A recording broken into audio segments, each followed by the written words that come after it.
This is the Crumar Spirit. It's a great synth, and we're going to talk a lot about it. We're going to listen to it in action, so stay tuned and let's check it out.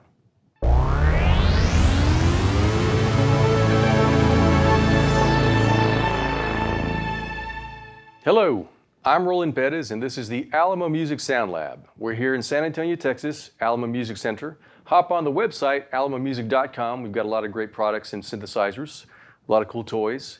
Also, subscribe to this channel if you like the videos. Alamo Music Sound Lab, we've got tons of stuff coming up in the future, lots of great videos in the past. And today, we're going to be talking about the Crumar Spirit, not the original, the remake. We'll get into a lot of what it does and some of the really cool things about it, and we'll also talk about how it kind of falters in just a few ways. And of course, we're going to listen to it too. So stay tuned and let's check it out. The Crumar Spirit. Really a unique synthesizer. The original version came out about 81, 82, and supposedly they only made about 100 of them. Although if you hop on a couple of websites out there, some people say it was 50 or 75. Let's just go and say 100. Flash forward to 2023, and Crumar, the Italian company, decided to revisit that synthesizer and rebuild yet another 100 quantity, built the same way as the original. With the addition, of course, of MIDI on the back panel, which is uber essential for today's music and production. But ultimately, the keyboard itself is as it was back in 1981, 82-ish. It's definitely an Italian synthesizer in the regard that it's not really laid out like your typical synth from the USA or Japan or China or etc. It's got its own terminology in some points, and the flow of it is a little different. As you probably already know, Bob Moog originally had helped design this synthesizer. And a couple of other people came onto the team, and they basically finished it out. It came to fruition, and it was released out. At a certain point, these things really tanked in value throughout the, say, late 80s, early 90s. And they slowly started ramping up in value again. People wanted to revisit this really rare synthesizer that Bob Moog built or helped build. And so the prices went skyrocket. So obviously, Crumar said, hey, I think maybe there's an opportunity here to revisit that, bring back that classic, and make a little bit of money along the way. So that's kind of what they did. If you look at the top panel, it's really set up differently from any other synth that I've ever used. I mean, obviously you have two oscillators, you've got two envelopes, filter and loudness, but you do have gate selects, which are a little bit different than most synthesizers. You do have two filters, an upper filter and a lower filter, and they can run in series. The cool thing about that lower filter is that it's set up to do like high pass, band pass, and overdrive. But I should tell you that it's not really as strong as I think those could be. When I hear about an overdrive filter, or if I hear about a high-pass filter or a band-pass filter, I think about long throws and long sweeps to really kind of augment the tone, the sound. But for me, on the lower filter, it's almost as if the one knob that controls that filter, whether it's 0 to 100%, doesn't really do a heck of a lot. So I think the lower filter is more of a subtle thing. It's like a subtle overdrive, a subtle high pass, a subtle band pass. And of course the upper filter is your typical Moogish type filter, right? You've got 24 dB, 12 dB switchable, and a pretty awesome resonance to it. This is my favorite part of the filter section, the upper filter. Another thing that makes this thing a little bit unique is that you have essentially what's two modulation points. You have mod X, which is the arpeggiator, but that arpeggiator can sync to the LFO speed, so in essence, it could really act as another LFO on top of the original LFO, which is shaper Y. Again, the terminology of this keyboard is a little different than what I'm used to. Shaper Y is an LFO, and you've got some really basic stuff on it. You can determine the shape of the LFO. It's not click switch, it's totally variable from one to the other all the way around. And you've got your rate, and you've got the destination point, whether it's like a free LFO where it's just continually doing its LFO thing, and then you trigger the key and it'll just jump in right where it's at. Or you can assign it for keyboard hold and a couple of other things. Both of these can be assigned to the two mod wheels right over here via the wheel destination section. Again, a little bit weird. You can determine the destination point of X or Y to say, for example, oscillator A and B, filter, noise, etc., etc. The only gripe, and I went online and I checked this out, another person had the same gripe, is that both of these mod wheels, if you just move them up just a hair, it's almost as if it's really all the way up. I mean, typically on a mod wheel, you'd have from 0 to like say 100, and every little bit of move in between does something audible and substantial. It's almost as if they didn't really design it properly, because one slight move forward on the mod wheel and you've got a lot of modulation going on. And that lot of modulation seems to be about the same throughout until you get to say 70 to 80%. So, you know, technical flaw, I don't know, beats me. It does do the job, and it will give you that effect if you wanted to really pipe in some of those modulations to the wheel and engage them in a live performance, but you have to be very cautious, very careful. Another quirk that I found on this particular Spirit is that although the glissando or glide mode was off, I would be playing the key bed, and then randomly, for some reason, if I hit a couple notes up top, it's almost as if the glide kind of engaged on its own. And if I played it a couple times, couple keys, it just kind of went away. So a little weirdness right there. Again, a very strange synthesizer, and it's got a mind of its own. It's got a heart of its own. But it does have the spirit. I mean, it really does have a sonic spirit that's bold and strong, and I've never really had another synthesizer that really offered what it offers and sounds so good while doing it. So, you know, props there, benefits there. If you own one of these, whether it's the original or this remake, it's still a really cool synthesizer to add to your synth arsenal. And again, it's very unique, and it's kind of a conversation starter as well. Just a little bit more basics on what it is. On the back panel, you've got some really great things. You've got that MIDI port, which we talked about. But you also have, you know, CV in and out, which is fantastic as well if you want to pipe it into a modular rig. You have oscillator 2 pedal, and you have filter pedal, so you can have pedals really adjusting those things while you're playing live. So lots of ways to really kind of get the most out of the keyboard with pedals on this keyboard. And of course, you have an audio input, which goes through that awesome filter section. So yeah, it's really cool. It's really well built. I thought it was going to be a little bit cheesy, but everything seems to be very well reinforced, and it's got a really solid nature to it. And yeah, that's the Crumar Spirit. Well, we've talked a little bit about this keyboard, but really the best thing about it is the sound. So without any further ado, let's get into it.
I really hope you enjoyed checking out this Crumar Spirit. As you heard, it's a pretty strong synth. It's got some really cool tone, some pretty massive tone, and although it has some deficiencies and quirks as we noticed, I think it's still a really, really cool keyboard. I'm Roland Bettis. This is the Alma Music Sound Lab. Click subscribe if you like this video. We've got a lot more coming up in the future. Hop on the website, almamusic.com. We've got a lot of great synthesizers there, a lot of cool other gadgets. So if you like what we're doing here, check out the website, subscribe, and we'll see you soon. Catch you on the next one.